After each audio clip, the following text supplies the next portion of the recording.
I'm going to discuss a combined oral contraceptive known as Yasmin and its toxic effect on the human blood vasculature.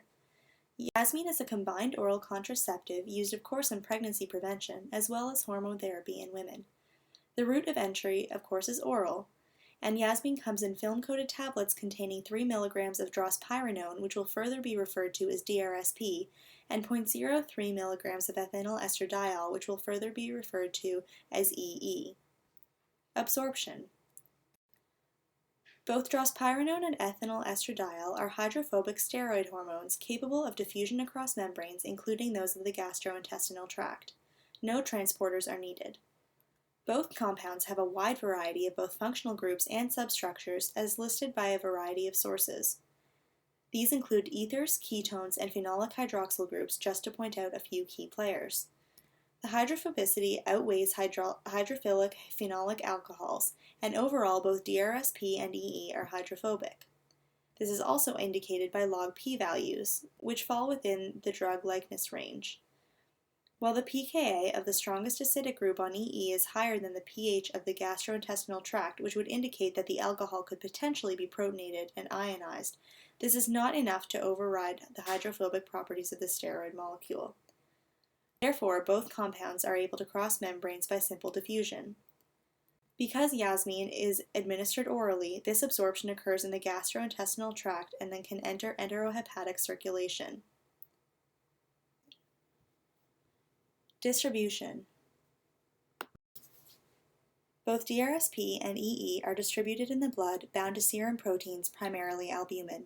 DRSP is circulated 97% in the bound form, and EE is circulated over 98% in the bound form. Because of the same properties discussed, both DRSP and EE readily diffuse into target cells, no transporters needed. After entering enterohepatic circulation, both compounds may be systemically distributed, making their way to the heart, entering the superior or inferior vena cava, reaching the right atrium followed by the right ventricle, and then entering the lungs where blood gets oxygenated.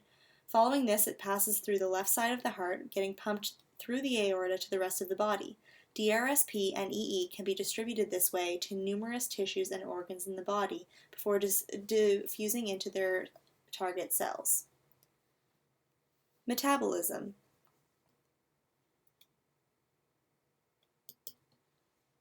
Both DRSP and EE are highly metabolized in the liver into multiple metabolites by both phase 1 and phase 2 metabolic reactions. Enzymes involved are part of the cytochrome P450 system, which oxidize the parent molecules.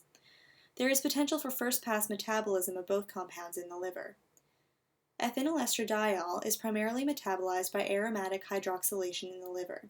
Cytochrome P450 3A4 in the liver is responsible for the 2-hydroxylation, which is the major oxidative reaction. Drospirenone is extensively metabolized after oral administration as well. Major metabolites in the plasma are the acid form of drospirenone, generated by opening of the lactone ring, and the 4,5-dihydrodrospirenone 3-sulfate, both of which are formed without involvement of the P450 system primarily, but metabolized to a minor extent by cytochrome P450 3A4. That was phase 1 metabolism for both compounds, oxidation. While EE is primarily metabolized by aromatic hydroxylation in the liver, a wide variety of hydroxylated and methylated metabolites are formed, present as free metabolites and as conjugates, with glucuronides and sulfate. The 2-hydroxy metabolite is further transformed beyond phase 1 metabolism, thus by methylation and glucuronidation depicted here, prior to excretion. Due to metabolism, the bioavailability of DRSP from a single entity tablet is 76% approximately, and the bioavailability of EE is approximately 40% as a result of first-pass metabolism. Serum concentrations of DRSP and EE reached peak levels within 1 to 2 hours after administration of Yasmin. Excretion. After entering enterohepatic circulation, both compounds may be systemically distributed forms. The metabolites of drospirenone are excreted with the feces and urine at an excretion ratio of about 1.2 to 1.4. The half-life of metabolite excretion within the urine and feces is about 40 hours for DRSP. At least 20 different metabolites are observed in the urine and feces.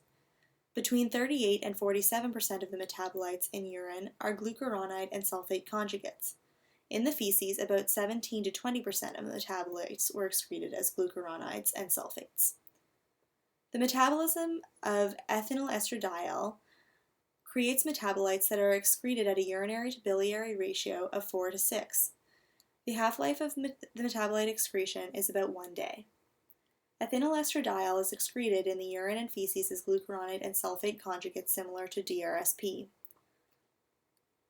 Because Yasmin is administered orally, this absorption occurs in the gastrointestinal tract and then can enter enterohepatic circulation.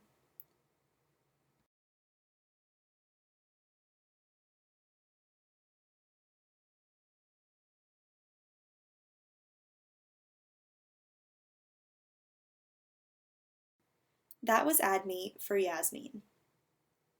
Excretion.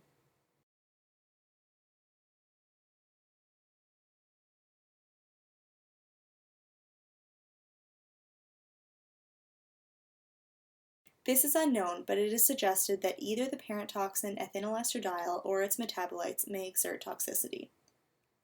This is also indicated by log P values.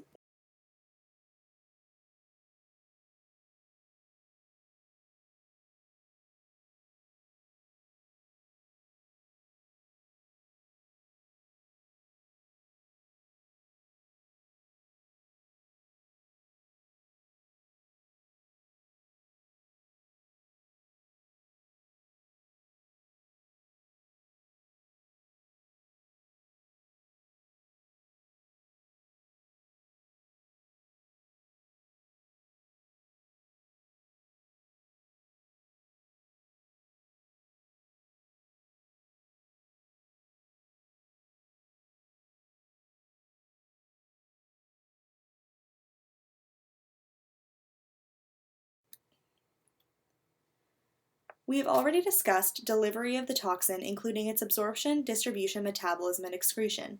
Now we will further discuss the mechanism of estrogen toxicity as pertaining to the blood vasculature, starting with non-covalent binding of its target, the estrogen receptor, and activating this receptor.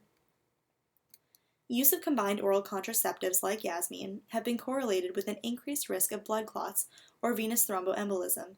It has been a topic highly publicized in the news. Yasmin was even suspected in 23 deaths of young women who died from blood clots. Use of combined oral contraceptives has been correlated with and is thought to cause an increase in the plasma concentration of clotting factors, which play a role in the coagulation cascade leading to blood clots. It is suspected that combined oral contraceptives like Yasmin play a role in upsetting the balance between coagulation and fibrinolysis, leading to risk of venous thromboembolism, as fibrinolysis is a process that prevents blood clots from growing and becoming problematic. This is also indicated by log P values. Both compounds have a wide variety of both functional groups and substructures as listed by a variety of sources. These include ethers, ketones, and phenolic hydroxyl groups, just to point out a few key players.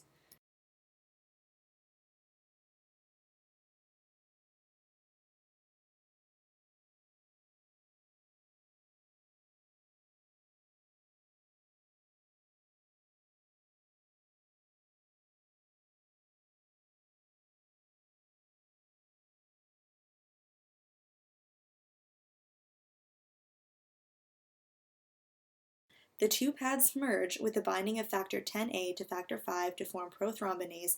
The subsequent conversion of prothrombin into thrombin and the thrombin-mediated formation of fibrin from fibrinogen then follows.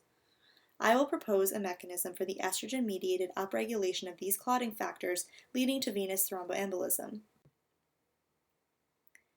Estrogen, or EE, binds to an isoform of the estrogen receptor, while the pKa of the strongest acidic group on EE is higher than the pH of the gastrointestinal tract, which would indicate that the alcohol could potentially be protonated and ionized. This is not enough to override the hydrophobic properties of the steroid molecule.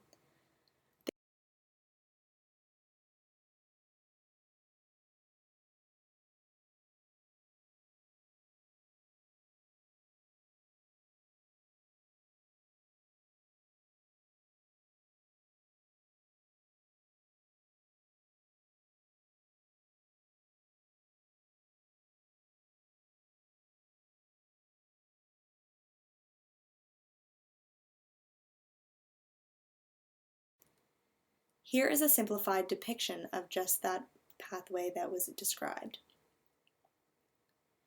This pathway depicts estrogen-containing oral contraceptives like Yasmin impacting coagulation by increasing clotting factors. Estrogen-containing oral contraceptives are known to increase the plasma concentrations of clotting factors 2, 7, 10, 12, factor 8, fibrinogen, and thrombin-activatable fibrinolysis inhibitor, TAFI. Factor 7 appears to have the greatest magnitude of increase, and factor 8 the least. There has long been concern about the risk of both arterial and venous cardiovascular complications imparted by the use of combined hormonal contraceptives or combined oral contraceptives, in large part because of these prothrombotic effects of estrogen described. For that reason, it's recommended to not use this medication, Yasmin, if you have a history of stroke or blood clot, circulation problems, a heart valve disorder, breast or uterine cancer, kidney or liver disease, an adrenal gland disorder, high blood pressure, or simply migraine headaches. Due to prothrombotic events and increased plasma concentration of clotting factors, this toxicity of Yasmin, of course, tends to manifest itself clinically at the organismal level in the form of venous thromboembolism as deep vein thrombosis or pulmonary embolism. Deep vein thrombosis begins as a deep clot in the legs, which grows, gets dislodged, and travels to the lungs where it may form a pulmonary embolism. This condition manifests itself in shortness of breath, chest pain, and eventually death if the clot is not removed. That is the toxic mechanism of Yasmin on blood vasculature, and these are the sources cited